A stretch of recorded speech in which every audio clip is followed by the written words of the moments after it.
What's good, y'all? You see the picture, so you know what we're here to talk about. For a minute, I kept seeing people post pictures of this young man who's the main character in this film, and I just kept saying, "Oh, he's so handsome. He reminds me of a lion. The way he looks, his eyes, his bone structure, and his face, and everything. Also reminds me a lot of Omari Hardwick, who played Ghost in Power. I feel like they had similar features, similar bone structure. It's just that this guy is taller and he's from the UK and he's younger than Omari, but he's very, very handsome. So let's get into this movie, Rebel Ridge. Listen, Don Johnson as a villain, the way he was just like, I feel like Don Johnson played that character to a T. Because most times how it is, how people are, that's how they are. It's just like it could be subtle and it could be in your face at moments. And it's like how he said in this line he said in the movie, it's a pissing contest, you know? It's like, I got this badge, you owe me respect, period, because I got this badge on.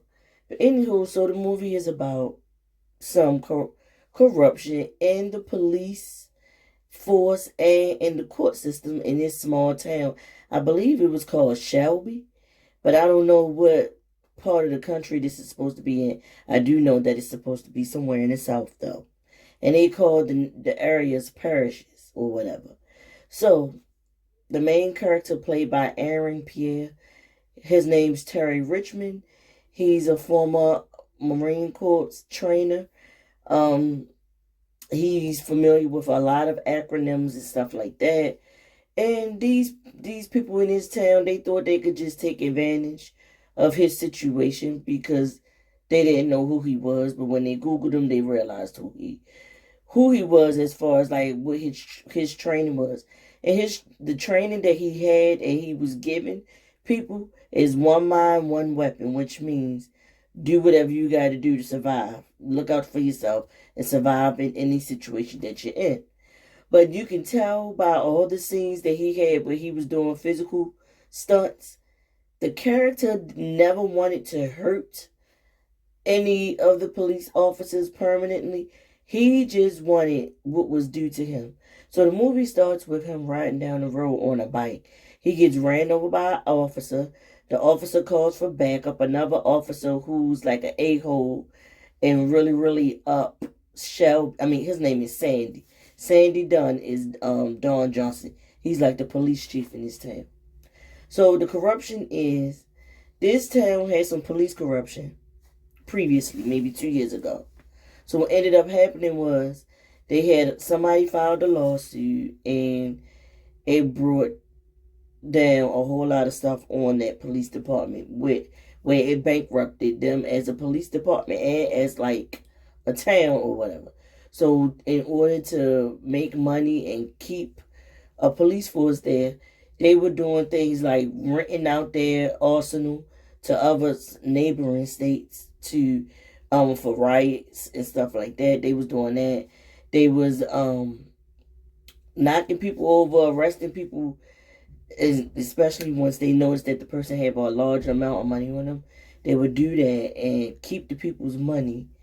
And when the 90 days was up, the judge would just let them off, like without no charges.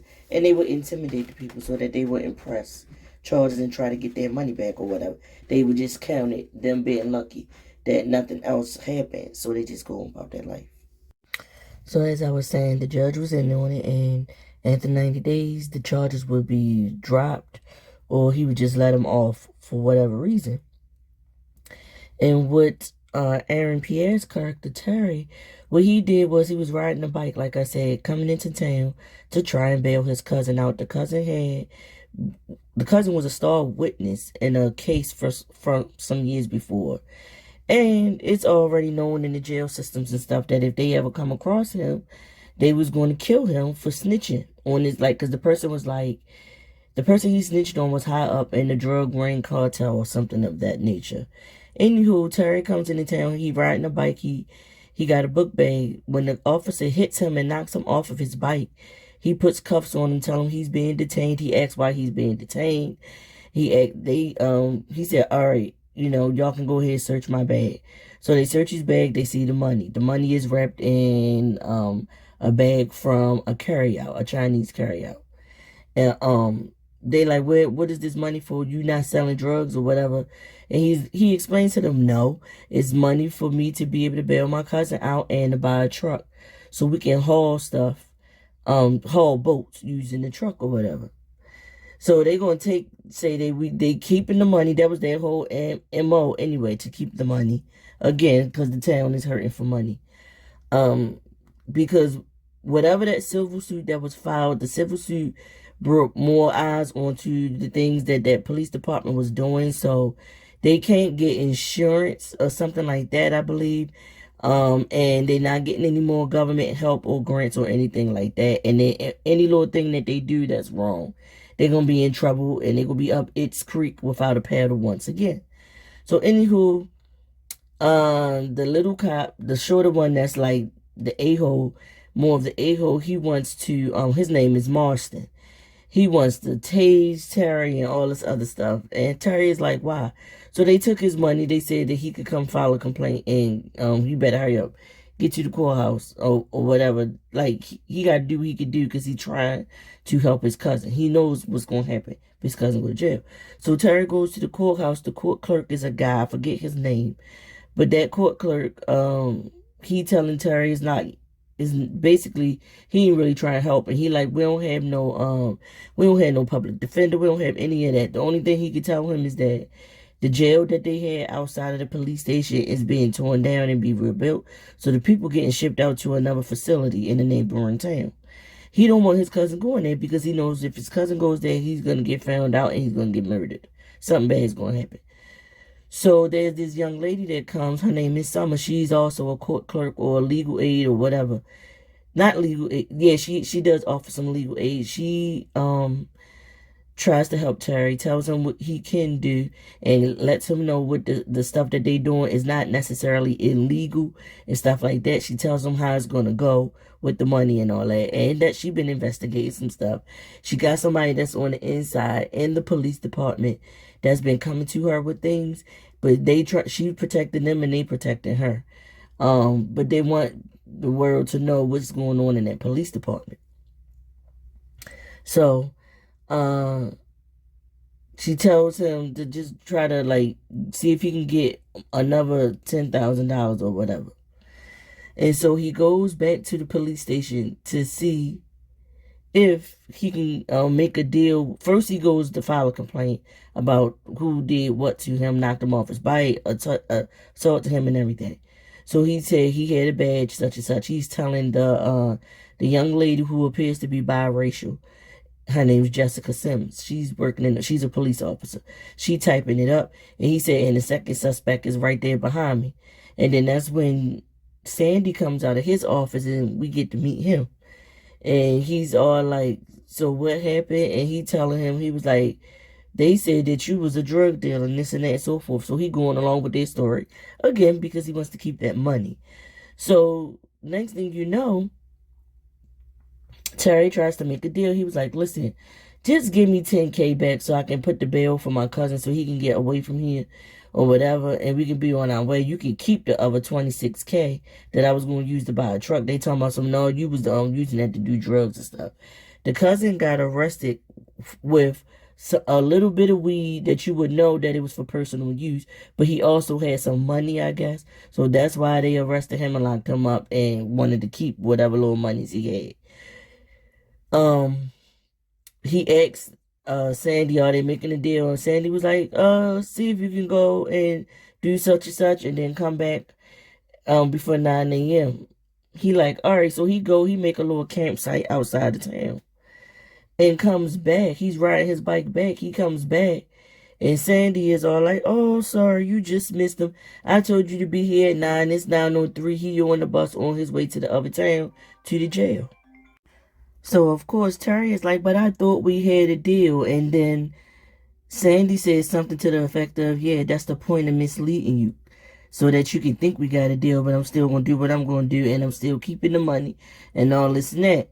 So, Terry hops on his bike and hurry up and rides real quick to try to catch the bus to speak with his. He's able to catch up to the bus, thankfully, and able to find his cousin Mike on the bus, tell him to ask for protective custody or something, stay low. He gonna get the money, he gonna get him out. He calls his the man he said that he was his business partner. That's how he was able to get so much money. He said that he sold his stake in the restaurant because the bag it was in was from the restaurant he part owns with this Chinese man named Mr. Liu. And he also sold his car, is what he told them. Anywho, he says what he needs to say to the cousin. They pound each other. He's on the bike. The cousin is reaching out the window of the bus. He rides back into town, calls Mr. Liu for the other 10K. Mr. Liu is like, I can't give you no 10K because whoever you implicated me in this crime or whatever you was arrested for. So what they did was took the information he gave them about his business and sent another police force to the restaurant saying that it was a drug front. So they had to shut down for like a day or so. Like his business closed. I was like, that's so effed up. They real cruddy and dirty in what they was doing. So because he can't get the money, he like trying to figure out what he can do. So he meets back up with Summer inside the courthouse. She's helping a couple other people. She telling him like, it's nothing I could do. Go ahead and leave out the back door. He leaves out the back door. She comes out of another side door, comes and talks to him. Is like, listen, I pulled some case files to the side, and it's not adding up. The reason why all these people got charged, they was let go within 90 days, but the town kept the money that they took from them, and the charges are like low level petty charges, but they giving them felony. They putting felonies on it so that they can keep the money and stuff like that. And she's trying to like figure out what the hell is going on. So she telling him like, try to get the other 10K. I'm about to, when I go to lunch. And he was like, what time you go to lunch? Because I don't want to try to give just anybody this money. I need to help my cousin like ASAP. She's like, I'm gonna go to lunch, but I'm gonna have everything ready, all the paperwork ready when you come back with the 10K. Hurry up and do what you gotta do to get the 10K. What you gonna do? And he didn't tell her. So what he ended up doing was going back to the police station. They showed Sims and Sandy inside the police station in Marston, all inside the police station when he rides up on that bike. Sandy goes outside to approach him, and Marston comes up to him while he's outside and says something slick or whatever. He ends, this is the point when they actually Google him and figure out who he is, what it is that he does or whatever. And so basically he goes in and holds them up. He makes Sims, the young lady, handcuff Sandy and Marston to the chairs with their own cuffs, and she takes him to the holding room where the money is. She finds his book bag. He like, all right, now count out 10K in cash. Through it all, he still just wants the money to be able to bail his cousin out of jail. So he get the 10K. He has her take him to drive him outside of the town, away from the police station, making the other people that was outside getting ready to do building on this new cell, and also other cops that was called to the scene for help. She like played it off, and he was like, you better play it off, because he had took all the bullets out the gun and stuff. So she had to make them feel at ease, like she taking him to somewhere else to arrest him or whatever is going to happen. And so they do that. They get outside of the town. He said he's just going to take the money. He going to leave, and then you can leave and go back. So he ends up back at the courthouse. He finds Summer. Summer, hurry up, take the money, put the thing through, put the facts through or whatever to bail the cousin out. But it's basically too late, because what ends up happening, they come and they arrest him, they tase him and all that kind of stuff, knock him down. When he comes to, they got him in a dank basement. It's the basement of the courthouse. And this is where he finds they've talking to him, the cop that ran him over in the beginning, and another lady cop from somewhere else talking to him or whatever. She like, he fine, he gonna be all right, because they tased him and stuff. So the cop takes him and puts him in a car, like, we're going for a little ride. And then they pull up to the police station, and here comes Sandy again. Sandy coming out, and he telling him, all I'm going to tell you is just to hear him out. So Sandy was like, the problem with a pissing contest is everybody get pissed on their boots. And then he explains to him basically what the town been going through about the civil suit and all that kind of stuff. And the money, and how the money funds, that money puts Christmas lights at Christmas time and does some other things, and it fronts their payroll. He was like, the money he saw back there when he went to get the $10K, that was just enough to payroll all the cops for the next 2 months. And he was basically explaining how they don't have no money and stuff like that. So he ended up passing. They get to where they going. Where they going is a hospital. He was like, your cousin was stabbed up pretty good soon as he got there. And he was like, just take this money. And he gave him all his money back. Was like, take all your money back. And then here's, you said you was going to buy a truck. Y'all take this and y'all just get out of our town and don't ever come back to this town. He was like, the man is expecting you by sundown to come pick up this truck. He paid for him to have this truck and everything. Basically paying him off to walk away and forget what all happened. But the cousin then been stabbed up. He like, how bad off is my cousin? He like, I can't tell you. I don't know for sure. So he got medevac to this hospital. The cousin is already dead, basically. They was waiting for the coroner and all that kind of stuff. The cousin is dead. He mad, he upset. But he still was like, I'm just going to take the money and forget all what happened here. Until he gets a call from Summer. We see Summer was at home asleep in her bed. We see a syringe, a needle drop in the sink with blood stain on it. We see her wake up. She goes in the bathroom. She see the syringe in the sink. She looks at one arm, it's fine. She look at the other arm. She see the hole where they done put something in her, but she has no idea what it is. She calls him for help. He goes back. He ends up getting the truck and was getting ready to leave. But when she calls him, he goes back to go help her. They see his truck in her yard. They know he went to help her. What they did was, they know Summer gave him some kind of information and that she helped him with that bail and everything. So to get back at her, what they did was, Summer is also in school to be a lawyer.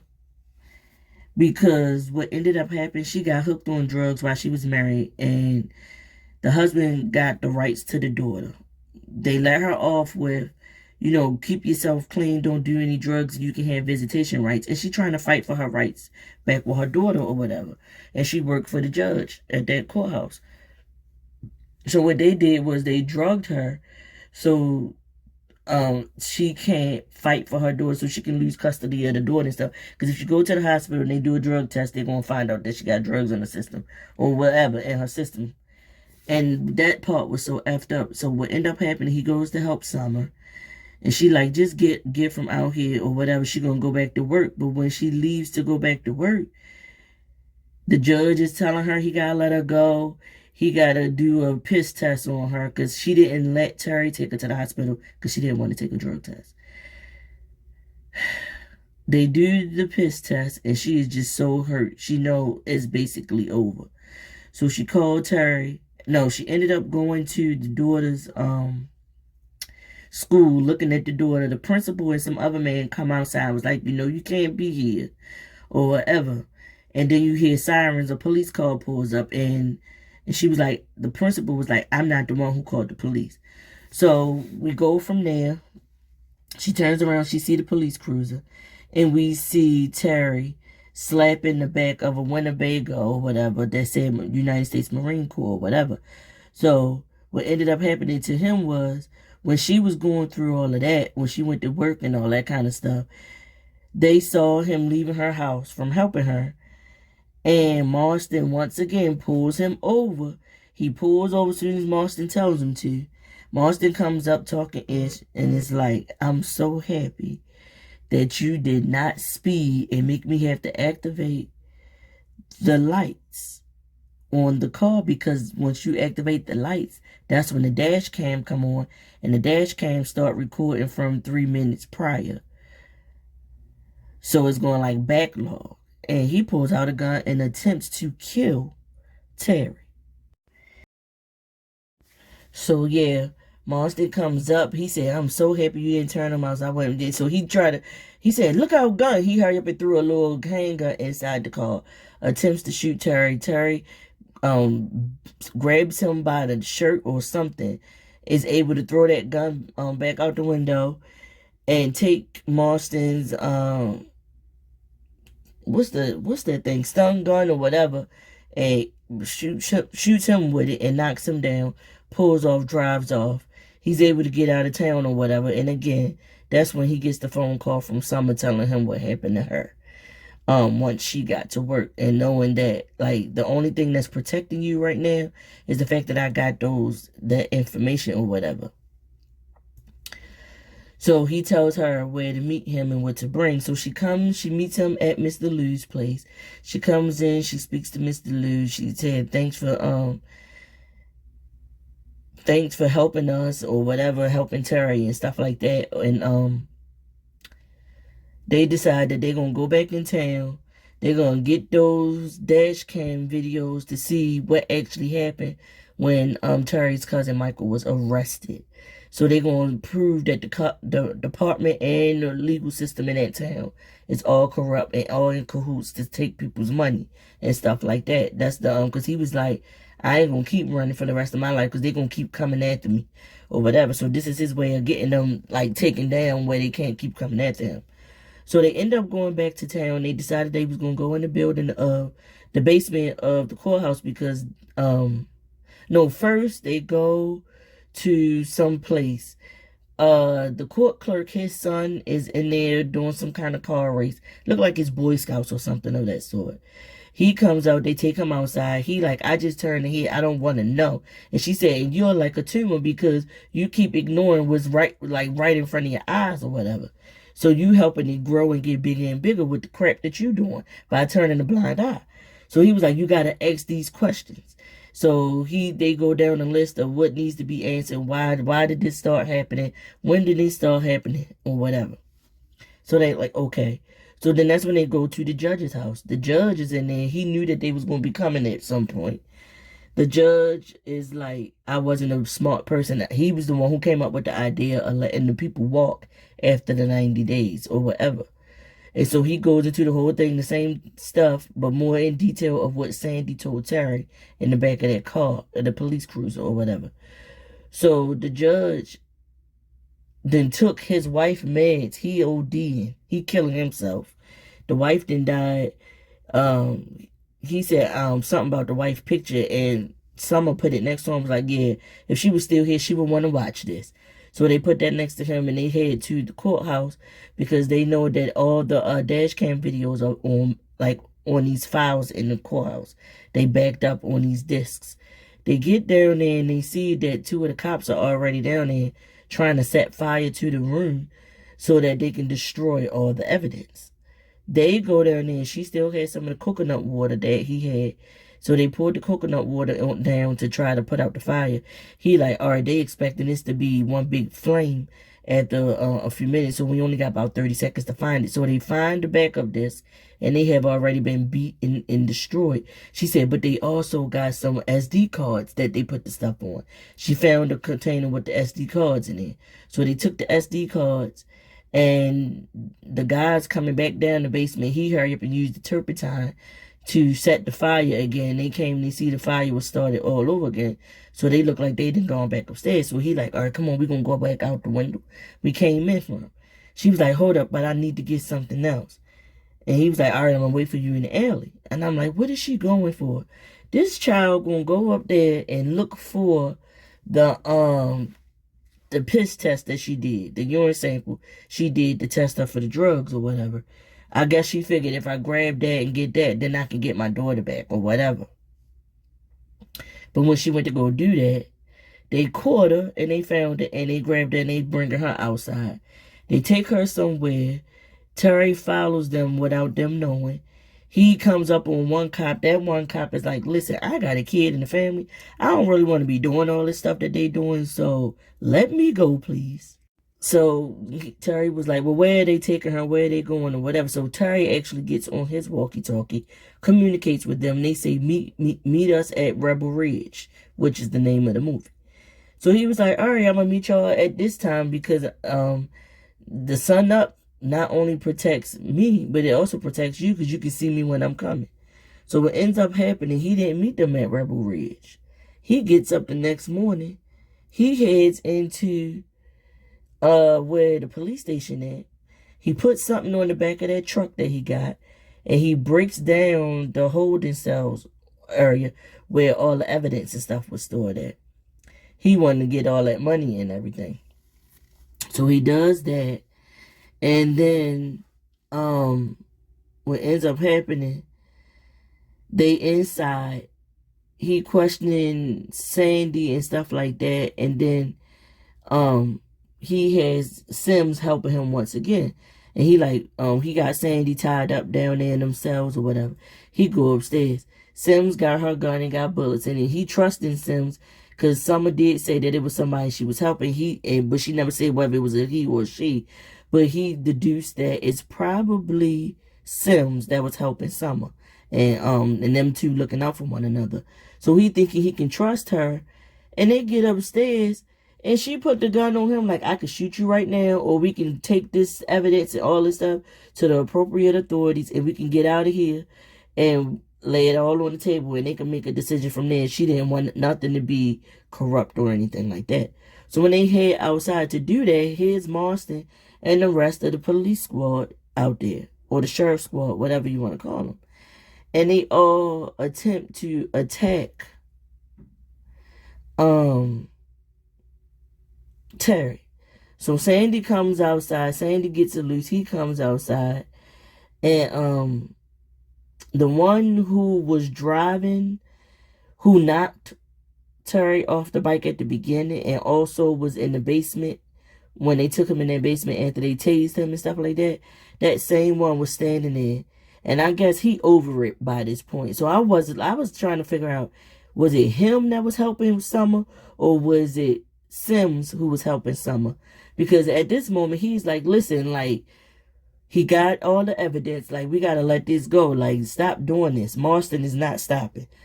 So Marston pulls out a gun and shoots the other cop in the leg. And he was like, it's okay. It's just a leg wound. But he was bleeding so bad. They like, no, he bleeding real bad. They hit a main artery. So that's when the Sandy was like, we're going to say this is what happened. Meanwhile, they all cars like is just sitting there. And Sims is sitting there looking dumbfounded because she like, what the hell, they so corrupt? Like, she just looking like bewildered in a sense. And like, I effed up. So anyhow, some way, again, Terry is able to knock the chief down, knock Marston down, drag the cop that got shot in the leg, drag him behind another cop car. He tells him, I got to get you to a hospital or whatever. And the cop was like, hurry up and get over there and turn the lights on so the dash cam can come on. You got 2 more minutes to do it so that it can record everything that was said and that just happened. How, they corrupt and all that. And we took your money and we told you to get out of town, and how we was going to make this look like you did this and you did that, which you really didn't do. He was like, hurry up and go turn it on. They also had Summer in the back seat. Marston then drugged Summer up one more time. So she zonked out. That's one of the things he told Terry when Sims brought him outside, that they had her in the car zonked out or whatever. She's sleeping. So he then drugged her again. And so that's when it's like shots being fired or whatever. But I think he's shooting, like, he not shooting live rounds. Terry wasn't shooting live rounds, I don't think, to hurt anybody. He broke one cop's arm or whatever, but he did all he could do. He got over there, he turned the lights on, got that dash cam to come on. And of course, it's getting all the footage from what's going on now. And it started filming 3 minutes ago. So they get everything on camera. He gets behind the wheel, he turns and drives, he's able to pull the cop that got shot in the leg in the car. And he's able to get Summer and put her in the car to take her to the hospital too. First, he they get her Narcan or whatever it is they put up your nose when you ODing or whatever. He puts that in her nose and makes her come to a little, like kind of like come to a little bit. So they're driving. Marston holds on to the. So Marston is holding on to the side of the window with Terry. As they driving off, right? They shoot one of his tires out, so he got a busted tire on the police car. But he trying to drive to the hospital and get away and meet with the people or whatever to give them the evidence that they are corrupt police force. So Sims is still there, and Sandy is thinking Sims is still on his side. And he's just like, call for backup, call these people and that people and say this or whatever. She was like, okay, Chief, I'm on it. So she go in there, and she do call for the backup, and she on there saying something else. And I'm like, trying to figure out what she giving some codes and saying something. And next thing you know, they behind him, and it look like they're going to run Terry off the road. So Terry like, listen, I'm going to have to gun it and gun past the police because Sandy is up ahead of him in a truck. And then it's like another police car behind him. He asking them, is it okay? Because by this time, some of them banged Marston in the face and knocked him off the side of the car. So they like we okay with it or whatever. So that's when he pushed down on the gas and start to speed up or whatever to try to get away. And next thing you know, we see another police car come up behind, and it's Sims. She look at them, and Terry don't know what to think. But next thing you know, she runs full speed ahead, crashes into Sandy's truck and knock him off the road. And the next thing you know, we hear that they got a police escort behind them. So she called for backup, but that backup came to escort them to the hospital for them to get help. So when they pull up to the hospital, he carries Summer in there, and then he goes back out to the car. And I'm like, where's the other cop that had the gunshot wound? Why is he not in the car? I don't think they thought this part of the movie through. Because he carried Summer in, but the man didn't come in behind him. But anywho, he breaks the axe out of a glass inside the hospital and uses that to get the recording out the back of the police car for the evidence of whoever he's there to meet to give them the evidence that this town was corrupt. And that is how the movie ends. I would say it was long and it was good. It was really, to me, it was a good movie, good storyline. But it was definitely drawn out and long. It didn't have to be 2 hours and 10 minutes. They could have told this story in 90 minutes or so. But I would give it like 3.5 out of 5 stars. I think Aaron Pierre is going to be like something big. And because I watched this, I Googled him, and they said that he played in this movie called Brother. And I remember seeing the trailer at one time, but I never got around to watching the movie. So I'm going to go check that movie out and see how he did in it. I noticed that it's him on the cover or the poster for the movie, Brother. They got the young guy he played Kofi. The young man on the poster for Brother, he played Kofi in the movie his name was something else in The Hate U Give. He was the brother to the little girl in The Hate U Give. But he played Kofi in the TV show Your Honor. He was killed by Jimmy Baxter's son. And he's a good actor, but yeah. This was like 3.5 out of 5 stars. I'll see y'all next time. Hope y'all enjoyed this review. Peace. So Marston is holding on.